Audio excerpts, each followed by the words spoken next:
The reliability of Wikipedia concerns the validity, verifiability, and veracity of Wikipedia and its user-generated editing model, particularly its English-language edition. It is written and edited by volunteer editors who generate online content with the editorial oversight of other volunteer editors via community-generated policies and guidelines. Wikipedia carries the general disclaimer that it can be edited by anyone at any time and maintains an inclusion threshold of verifiability, not truth. This editing model is highly concentrated, as 77% of all articles are written by 1% of its editors, a majority of whom have chosen to remain anonymous. The reliability of the project has been tested statistically through comparative review, analysis of the historical patterns and strengths and weaknesses inherent in its editing process. The online encyclopedia has been criticized for its factual reliability, principally regarding its content, presentation, and editorial processes. Studies and surveys attempting to gauge the reliability of Wikipedia have mixed results, with findings varied and inconsistent. Wikipedia's reliability was frequently criticized in the 2000s but has improved over time.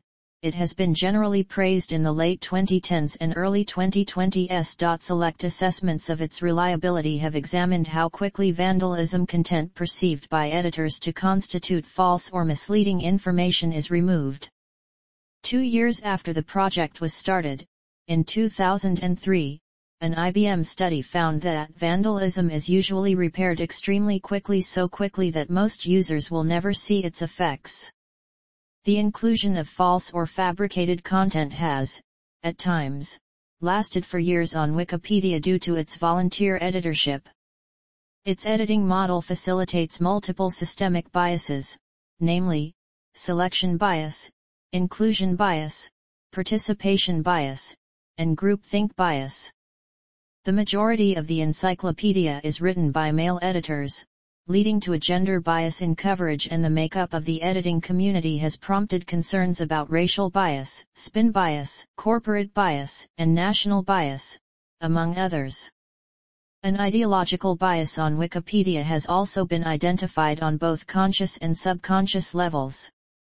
A series of studies from Harvard Business School in 2012 and 2014 found Wikipedia significantly more biased than Encyclopaedia Britannica, but attributed the finding more to the length of the online encyclopedia as opposed to slanted editing. The prevalence of non-neutral or conflict of interest editing and the use of Wikipedia for revenge editing has attracted publicity for inserting false, biased, or defamatory content into articles, especially biographies of living people. Articles on less technical subjects, such as the social sciences, humanities, and culture, have been known to deal with misinformation cycles, cognitive biases, coverage discrepancies, and editor disputes. The online encyclopedia does not guarantee the validity of its information. It is seen as a valuable starting point for researchers when they pass over content to examine the listed references, citations, and sources. Academics suggest reviewing reliable sources when assessing the quality of articles. Its coverage of medical and scientific articles such as pathology, toxicology, oncology, pharmaceuticals, and psychiatry were compared to professional and peer-reviewed sources in a 2005 Nature study. A year later, Encyclopaedia Britannica disputed the Nature study, whose authors, in turn, replied with a further rebuttal. Concerns regarding readability and the overuse of technical language were raised in studies published by the American Society of Clinical Oncology, Psychological Medicine, and European Journal of Gastroenterology and Hepatology. Wikipedia's popularity, mass readership, and free accessibility has led the encyclopedia to command a substantial second-hand cognitive authority across the world. History. The Australian Open is managed by Tennis Australia, formerly the Lawn Tennis Association of Australia, and was first played at the Warehouseman's Cricket Ground in Melbourne in November 1905. The facility is now known as the Albert Reserve Tennis Centre, and was a grass court. The tournament was first known as the Australasian Championships. It became the Australian Championships in 1927. Then, in 1969, it became the Australian Open. Since 1905, it has been staged 110 times in 5 Australian cities: Melbourne, Sydney, Adelaide, Brisbane, Perth, and 2 New Zealander cities, Christchurch and Hastings. Though started in 1905, the tournament was not designated as being a major championship until 1924, by the International Lawn Tennis Federation at a 1923 meeting. The tournament committee changed the structure of the tournament to include seeding at that time. In the period of 1916–1918, no tournament was organized due to World War I. During World War II, the tournament was not held in the period from 1941 to 1945. In 1972, it was decided to stage the tournament in Melbourne each year because it attracted the biggest patronage of any Australian city. The tournament was played at the Kooyong Lawn Tennis Club from 1972 until its move to the new Flinders Park complex in 1988. The new facilities at Flinders Park were envisaged to meet the demands of a tournament that had outgrown Kooyong's capacity. The move to Flinders Park was an immediate success, with a 90% increase in attendance in 1988 on the previous year at Kooyong. Because of Australia's geographic remoteness, very few foreign players entered this tournament in the early 20th century. In the 1920s, the trip by ship from Europe to Australia took about 45 days. The first tennis players who came by boats were the U.S. Davis Cup players in November 1946. Even inside Australia, many players could not travel easily. When the tournament was held in Perth, no one from Victoria or New South Wales crossed by train, a distance of about 3,000 kilometres between the east and west coasts. In Christchurch in 1906, of a small field of 10 players, only 2 Australians attended and the tournament was won by a New Zealander. The first tournaments of the Australasian Championships suffered from the competition of the other Australasian tournaments. Before 1905, all Australian states, and New Zealand, had their own championships, the first being organised in 1880 in Melbourne and called the Championship of the Colony of Victoria. In those years, the best 2 players, Australian Norman Brooks and New Zealander Anthony Wilding, almost did not play this tournament. Brooks took part once and won in 1911, and Wilding entered and won the competition twice. Their meetings in the Victorian Championships helped to determine the best Australasian players.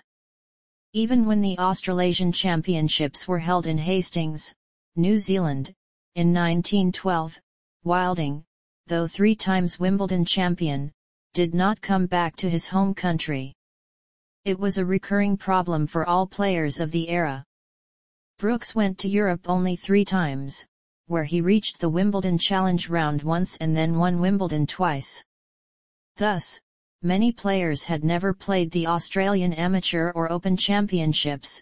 The Doherty brothers, William Larned, Maurice McLaughlin, Beals Wright, Bill Johnston, Bill Tilden, René Lacoste, Henri Cochet, Bobby Riggs, Jack Kramer, Ted Schroeder, Pancho Gonzalez, Budge Patty, and others, while Brooks, Ellsworth Vines, Jaroslav Drobny, came just once.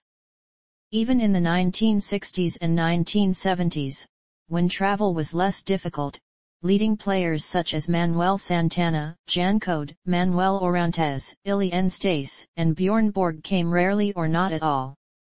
Beginning in 1969, when the first Australian Open was held on the Milton Courts at Brisbane, the tournament was open to all players, including professionals who were not allowed to play the traditional circuit. Nevertheless, except for the 1969 and 1971 tournaments, many of the best players missed this championship until 1982, because of the remoteness, the inconvenient dates and the low prize money. In 1970, George McCall's National Tennis League, which employed Rod Laver, Ken Rosewall, Andres Gimeno, Pancho Gonzalez, Roy Emerson, and Fred Stahl, prevented its players from entering the tournament because the guarantees were insufficient. The tournament was won by Arthur Ashe. In 1983, Yvonne Lendl, John McEnroe and Mats Wilander entered the tournament.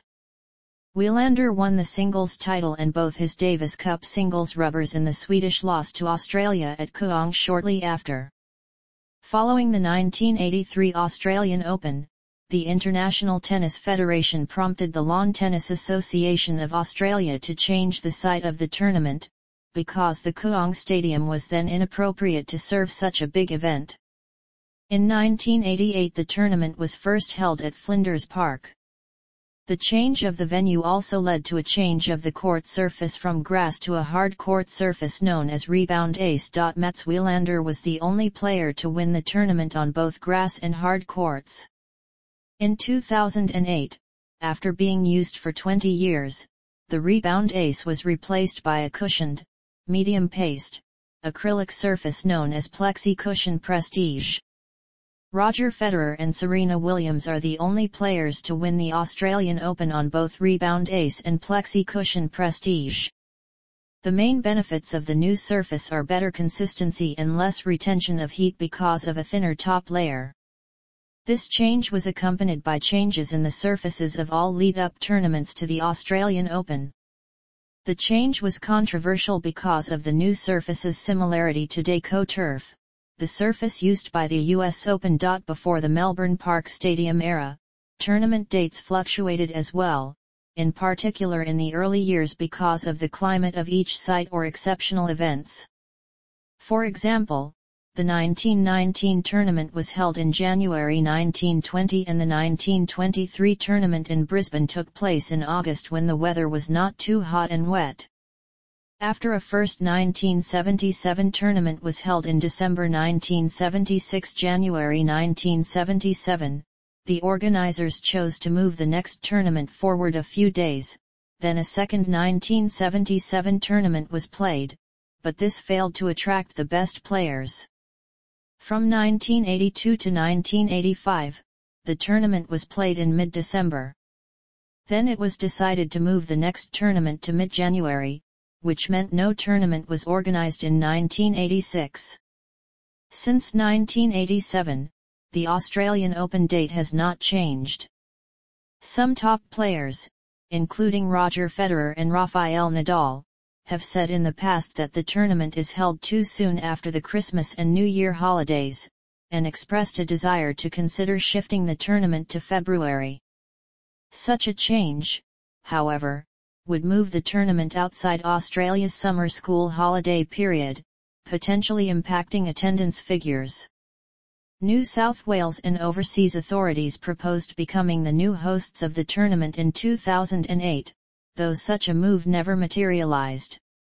In any case, it was around this time the Melbourne Park precinct commenced upgrades which enhanced facilities for players and spectators. In 2015, activists opposed to the Australian policy of indefinite imprisonment for refugees who arrive by CINT erupted play during the men's final, hoisting a banner reading Australia Open for Refugees. Notably, a retractable roof was placed over Margaret Court Arena, making the Open the first of the 4 Grand Slams to have retractable roofs available on 3 of their main courts.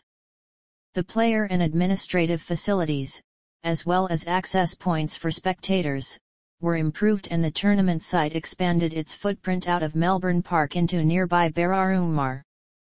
A 4th major show court, seating 5,000 people, was completed in late 2021, along with the rest of decade-long redevelopment, which included the centerpiece ballroom, function and media building, as well as other upgraded facilities for players, administrators, and spectators. In December 2018, tournament organizers announced the Australian Open would follow the examples set by Wimbledon and the US Open and introduce tie-breaks in the final sets of men's and women's singles matches. Unlike Wimbledon and the US Open, which initiate conventional tie-breaks at 12-12 games and 6-6 games respectively, the Australian Open utilizes a first to 10 points breaker at 6 games all. In 2020, the tournament organizers decided to replace the official court manufacturer to green set, though retained the iconic blue cushioned acrylic hardcourt. In 2021, in an effort to reduce the number of staff on site due to the COVID-19 pandemic, all matches used electronic line judging. It marked the first ever Grand Slam tournament to exclusively use electronic line judging. The 2020 US Open used it for matches outside of the two main stadium courts. The Australian Open is also the first major sporting event to use NFTs and the metaverse. The court was split into 6,776 squares that each corresponded to a tennis ball NFT. These tennis ball NFTs would change based on where points were scored during the tournament, as determined by the electronic line judging. The project also built a real-life replica of the precinct in Decentraland where people could spectate and interact with each other in real time. The Australian Open Art Ball NFTs generated over $5 million in revenue and won a Cannes Lions Award for Sports Entertainment. Courts. The Australian Open is played at Melbourne Park, which is located in the Melbourne Sports and Entertainment Precinct. The event moved to this site in 1988. Currently 3 of the courts have retractable roofs, allowing play to continue during rain and extreme heat.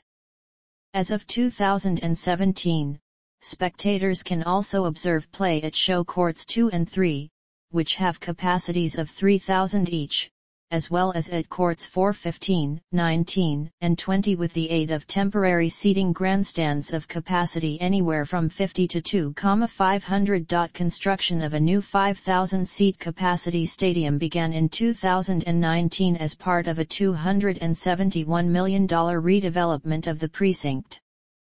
The new stadium, Kia Arena, was unveiled by Australian Open officials on November 22, 2021. Between 2008 and 2019, all of the courts used during the Australian Open were hard courts with plexi-cushion acrylic surfaces. This replaced the Rebound Ace surface used from the opening of Melbourne Park. The ITF rated the surface's speed as medium. In 2020, the courts were switched to green set, though retained their distinctive blue appearance. Ranking points. Ranking points for the men and women have varied at the Australian Open through the years, but presently players receive the following points. Prize money and trophies.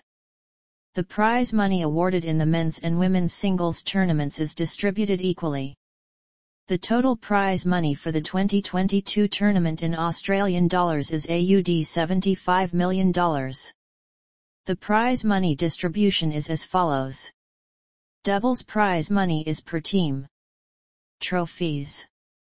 The names of the tournament winners are inscribed on the Perpetual Trophy Cups. The women's singles winner is presented with the Daphne Oakhurst Memorial Cup. The men's singles winner is presented with the Norman Brooks Challenge Cup. Champions. Former champions. Men's singles, winners of the Norman Brooks Challenge Cup. Women's singles, winners of the Daphne Oakhurst Memorial Cup. Men's doubles. Women's doubles. Mixed doubles. All champions. Current champions. Most recent finals. Records. Unlike the other 3 Grand Slam tournaments, which became open in 1968, the Australian tournament opened to professionals in 1969. Television coverage and attendance. From 1973 to 2018, the 7 Network served as the host broadcaster of the Australian Open. In March 2018, it was announced that the 9 Network had acquired the rights to the tournament beginning in 2020, for a period of 5 years. The network later bought the rights for the 2019 tournament as well. The Open's broadcast rights are lucrative in the country, as it occurs near the end of the summer non-rating season, which gives its broadcaster opportunities to promote their upcoming programming lineup. In Europe, the tournament is broadcast on Eurosport. Other broadcasters in the region have included the BBC in the United Kingdom, SRG in Switzerland, NOS in Netherlands and RTS in Serbia. In the United Kingdom, the BBC dropped its live coverage of the 2016 tournament just a month before the start due to budget cuts, leaving Eurosport as the exclusive live broadcaster. Elsewhere, beIN Sports broadcasts it into the Middle East and Northern Africa, and SuperSport in Sub-Sahara Africa. In the United States, the tournament is broadcast on ESPN2, ESPN3, and the Tennis Channel. The championship matches are televised live on ESPN. While it is broadcast on ESPN International in Central and Latin America. It is broadcast on TSN in Canada.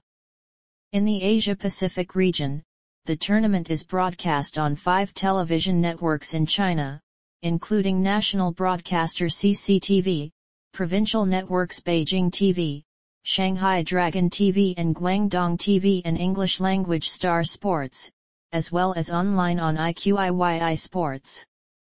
Elsewhere in the region, it is broadcast in Japan by national broadcaster NHK, and pay TV network WOW. In the Indian subcontinent, Sony 6 has broadcast since 2015 and, in the rest of Asia, it is broadcast on Fox Sports Asia until the network's shutdown in 2021 and the rights is acquired by beIN Sports from 2022 except for Vietnam, which will be broadcast on K+. Attendance. The following record of attendance begins in 1987, when the tournament moved from being held in December to in January. 1987 was the last year that the Kuong Tennis Club hosted the tournament. Since 1988 it has been held at Melbourne Park. The average growth rate over the period covered below is more than 7%.